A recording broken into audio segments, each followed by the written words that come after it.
करता हूं पहले, तो मैंने बता दिया आपको कि पहले डीबीटी करवा लेना है उनका, और हम देख लेंगे कि उनका बैंक कौन सा शो कर रहा है।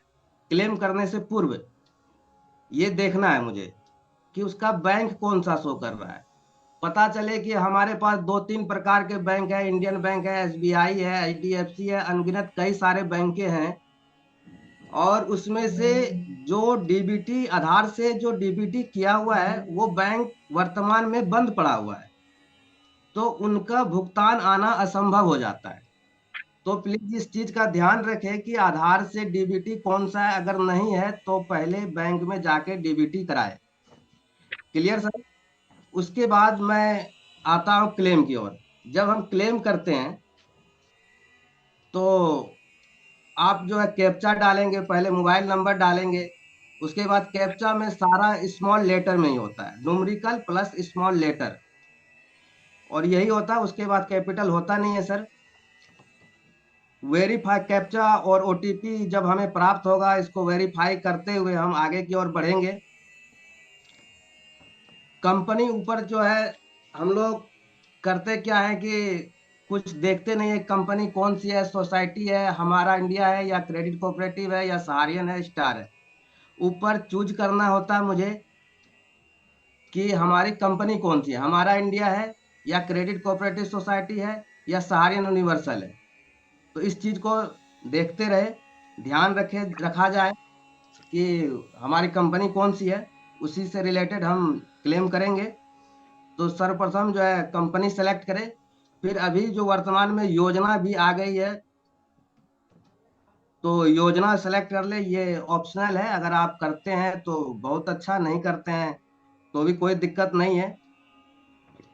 और सारे डॉक्यूमेंट जो है सर, जैसे पासबुक हो या बॉन्ड पेपर सर्टिफिकेट हो, इनको आप जो स्कैन करते हैं, इसे ब्लैक एंड व्हाइट में स्कैन किया जाए, और इनकी जो क्षमता है केबी, ये मात्र 200 केबी के अंदर अंदर रखा जाए, जो आपको अपलोड होने में आसानी होगी। ये पहले ही आप स्कैन करके और ब्लैक एंड व्हाइट करके रखें। और उससे भी पहले स्कैन करने से पूर्व में हमें ये ध्यान रखना है, इस पे अथोराइज सेंटर सील बहुत ही अति आवश्यक है सर। तो अथोराइज सील का ध्यान रखें, जो क्रेडिट कोऑपरेटिव सोसाइटी की है उसमें क्रेडिट कोऑपरेटिव सोसाइटी का सील लगाया जाए, और ब्रांच मैनेजर का सील लगा रहे। और खास बात यह बहुत जरूरी है सर कि क्रेडिट कोऑपरेटिव सोसाइटी का सील बॉन्ड पे होना चाहिए, जो यानी आपका योजना है, जो भी कंपनी का है, उस कंपनी की सील अति आवश्यक है उसमें। फिर उसी तरह से क्रम में हम बढ़ते जाएंगे, डेट डालेंगे, अमाउंट डालते हुए, और फाइल को जनरेट करेंगे। जब हमारा क्लेम फर्स्ट क्लेम है, तो जो फाइल बनाएंगे हम, फाइल जनरेट करेंगे और फाइल को प्रिंट करेंगे, उसमें अपना पासपोर्ट साइज फोटो लगाएंगे और सिग्नेचर करेंगे। सिग्नेचर करते समय ये भी ध्यान रखना है कि सिग्नेचर एनआई फॉर्म में जो अपडेट है वो इमेज व्यू को देखते हुए साइन करेंगे आप अपने फाइल पे, जो घोषणा पत्र जो वहां से डाउनलोड कर रहे हैं आप। इस चीज का बिल्कुल ध्यान रखना सिग्नेचर का, नहीं तो बाद में उसकी भी डिफिशियंसी आपको झेलना पड़ सकता है सर। तो इसीलिए व्यू इमेज से आप सिग्नेचर को मैच करते हुए घोषणा पत्र पे सिग्नेचर करेंगे। और अगर फर्स्ट टाइम है तो उसका घोषणा पत्र का 200 केबी रखना है, फाइल की साइज 200 केबी रखनी है। और फिर उसके बाद अपलोड हो जाएगा। उसके बाद पुनः आपका फाइल लास्ट में क्लियर होने के बाद आपका एक नंबर जनरेट होगा, और उसके बाद आप, उन्होंने आधार में जो है एज को चेंज करा रखा है उन्होंने। जब आप फाइल जो जनरेट होती है वहां से, उस फाइल में देखेंगे तो वो एज गलत होगा सर। धन्यवाद धन्यवाद इस बात। अभी तो पोर्टल के सीआरसी के द्वारा फर्स्ट इंस्टॉलमेंट में 10,000 का दिया कहा जा रहा है, तो उन्हें अभी फिलहाल 10,000 ही दिया जाएगा, और उनका दोनों अगर सब कुछ ठीक है तो वो अप्रूव हो जाएगा। और नेक्स्ट पैसा जब सीआरसी के द्वारा या संस्था जिसके भी द्वारा अगर हो, तो वो उसको कोई चीज का अपडेट नहीं करना पड़ेगा, वो ऑटोमेटिक उनके अकाउंट में पैसा चला जाएगा। सर मेरे पास इस तरह का एक एविडेंस है कि हमारे सम्मानित निवेशक जो है कि दो सोसाइटियों में, सहारा समूह की दो सोसाइटियों में निवेश किए थे, बड़े बड़े अमाउंट किए थे, और करीब 5 लाख रुपए का टोटल निवेश था, अलग अलग योजनाओं में अलग अलग अकाउंट के माध्यम से। Total investment amount 5 lakh approx. लेकिन उनको दो सोसाइटियों में 10-10 हजार रुपए सीआरसी के तरफ से दिए गए। तो क्या ऐसा संभव है कि हम दो सहारा समूह की दो अलग अलग सोसाइटियों में निवेश किए हों और हमें 20 हजार रुपया प्राप्त हुआ हो? ऐसा संभव नहीं है सर, क्योंकि फर्स्ट इंस्टॉलमेंट ही अभी 10 ही हजार रखा गया है। तो एक ही सदस्य का 5 हजार से कम है, 5 लाख से कम है, तो वो 20 हजार नहीं जा सकता। सिर्फ जो भी सोसाइटी या उस 5 लाख के अंदर में जो भी लोग हैं, चाहे वो चारों सोसाइटी में गए हों और चारों में उनका फुल फिल है, तो मात्र 10 ही हजार जाएगा। वो 20 हजार जाने का कोई अभी तक प्रावधान नहीं आया है, ऐसा केस मेरे पास नहीं है। आपके पास होगा तो वो अगर दिया जाए तो उसको मैं देख सकता हूँ। बहुत बहुत धन्यवाद। एक सवाल और है हमारे आदरणीय दिल्ली से जो मिस्टर राजेश जी हैं, कि एक सम्मानित निवेशक 1-1 लाख का 3 बॉन्ड जो है सहारा क्रेडिट सोसाइटी में लेके रखा है, और सारा उसका आवेदन प्रक्रिया शुरू से लेके अंतिम तक सब ठीक ठाक रहा, कोई रिसम्मिशन का मैसेज नहीं आया। और उस 1-1 लाख के 3 बॉन्ड में से एक खाते पर सम्मानित निवेशक को 10 हजार रुपया सीआरसी की तरफ से भुगतान दे दिया, जारी कर दिया गया है। क्या ऐसा हो सकता है क्या? जी सर, ऐसा बिल्कुल हो सकता है। और जो सम्मानित जमाकर्ता हमारे जो क्लेम कर रहे हैं अकाउंट वाइज, जैसे कि आपने सर बताया कि 3 बॉन्ड थे, 1-1 लाख रुपए का 3 बॉन्ड, तो जमाकर्ता के बॉन्ड के हिसाब से हो सकता है। लेकिन जो सीआरसीएस पेमेंट दे रही है वो क्लेम के नंबर पे दे रही है। एक क्लेम नंबर जो जनरेट हो रहा है उस क्लेम पे 10 हजार रुपए ही दे रही है सर। जी ऐसा कुछ भी नहीं है कि जैसे हमारा 3 खाता है तो एक खाते से मुझे 10 हजार मिल गया, ऐसा नहीं है सर। क्लेम नंबर पे पैसा दिया जा रहा है। जो क्लेम नंबर जनरेट हुआ है उस क्लेम पे 10 हजार रुपए टोटल डिपॉजिट उनका 3 लाख रुपए वहां दिखाएगा। उस क्लेम का डिपॉजिट अमाउंट 3 लाख रुपए, उस क्लेम में से आपको 10 हजार दिया जाएगा सर। जी, बहुत बहुत धन्यवाद। अब मैं अब पटना के तरफ चलूं, और एक सवाल मेरा है कि सहारा समूह के सोसाइटी में मेरा नाम जो है वीके ठाकुर है प्रमाण पत्र में, और हमारा आधार और पैन जो है विनोद कुमार ठाकुर के नाम से।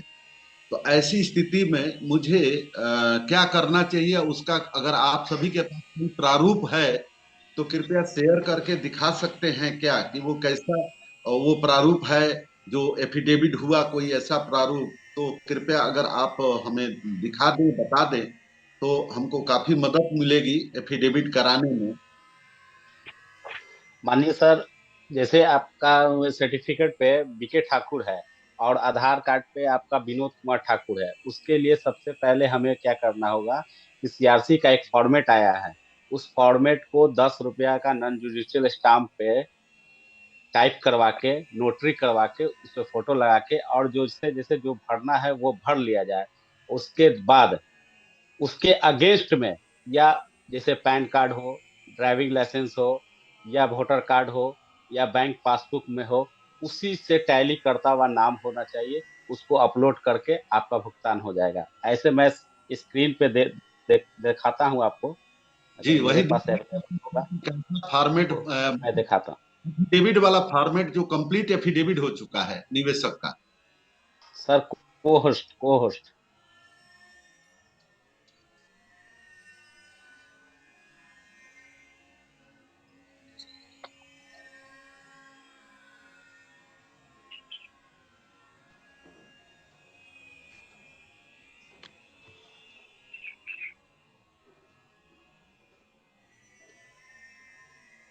ये देखिए आपके स्क्रीन पे ये जा रहा है। जी सर, ये ये तो हो एक, गया। सर हाँ, एक, सेकंड सेकंड भी दे रहे हैं सर। जी थोड़ा सा टेक्निकल जी। प्रॉब्लम आ गया है।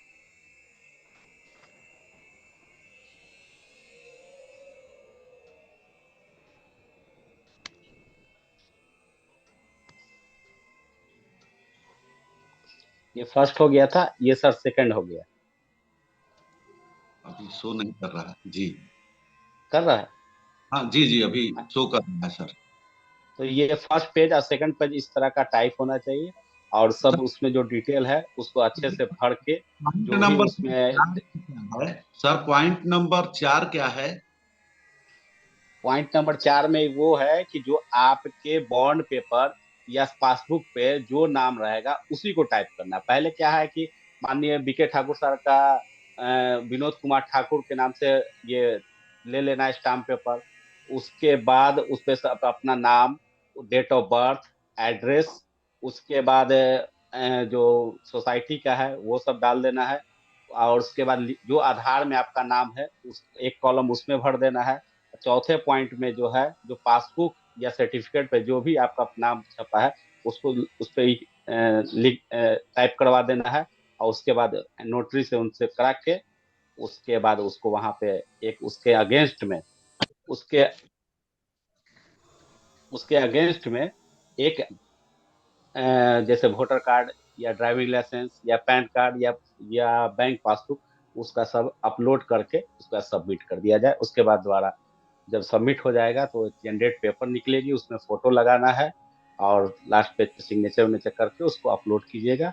आपका विद इन 15 डे के अंदर ही आपका भुगतान चलाएगा। सर जहां पर 10 रुपए का स्टाम्प पेपर उपलब्ध नहीं है, बहुत सारे सर ऐसे परिस्थिति आ रही है, कई जगहों पर 10 रुपए का स्टाम्प पेपर बिक्री नहीं होता है, तो उस स्थिति में क्या किया जाए सर?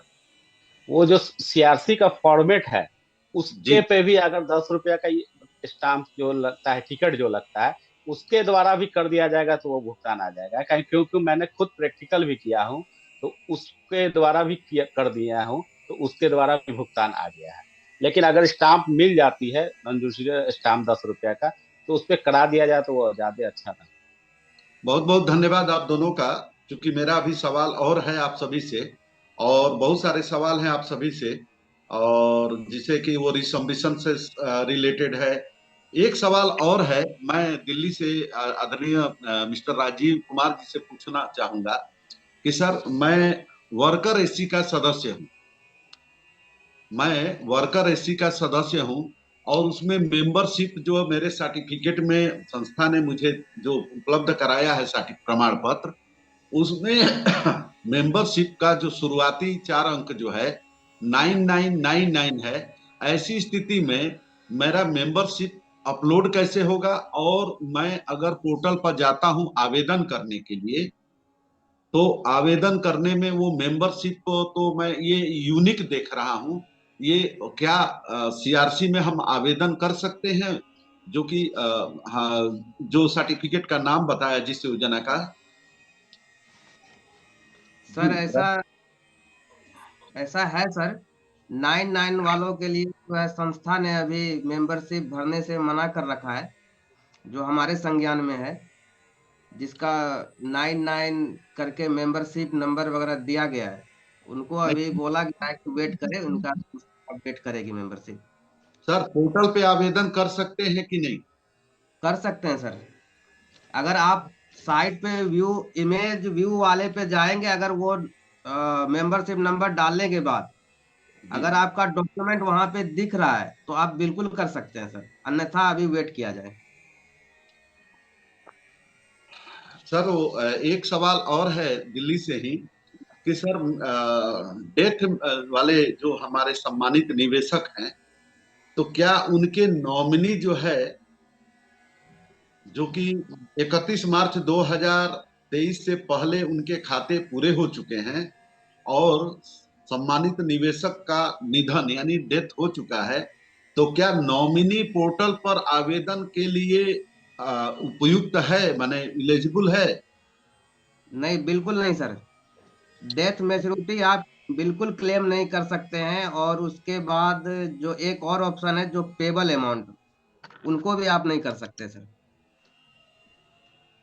तो इसमें क्या कारण हो सकता है कि सर वो निवेशक का तो नॉमिनी का सर्टिफिकेट पर नाम तो लिखा है, निवेशक के सर्टिफिकेट पर समूह की जो सोसाइटी है उसने जो सर्टिफिकेट प्रमाण पत्र जारी किया है उसमें नॉमिनी का नाम तो डिक्लेरेशन है, तो वो नॉमिनी क्यों नहीं आवेदन कर सकता पोर्टल पर भुगतान के लिए सीआरसी के साइट पर? सीआरसी ने अभी ऐसी व्यवस्था नहीं दी है सर, डेथ मैच्योरिटी के रिगार्डिंग। जी धन्यवाद सर। और मैं अभी अपने सवाल को थोड़ी देर के लिए विराम देना चाहता हूं, और सर अगले हमारे जो भी माननीय सदस्य हैं अगर सवाल कर सकते हैं, तब तक मैं कुछ और सवाल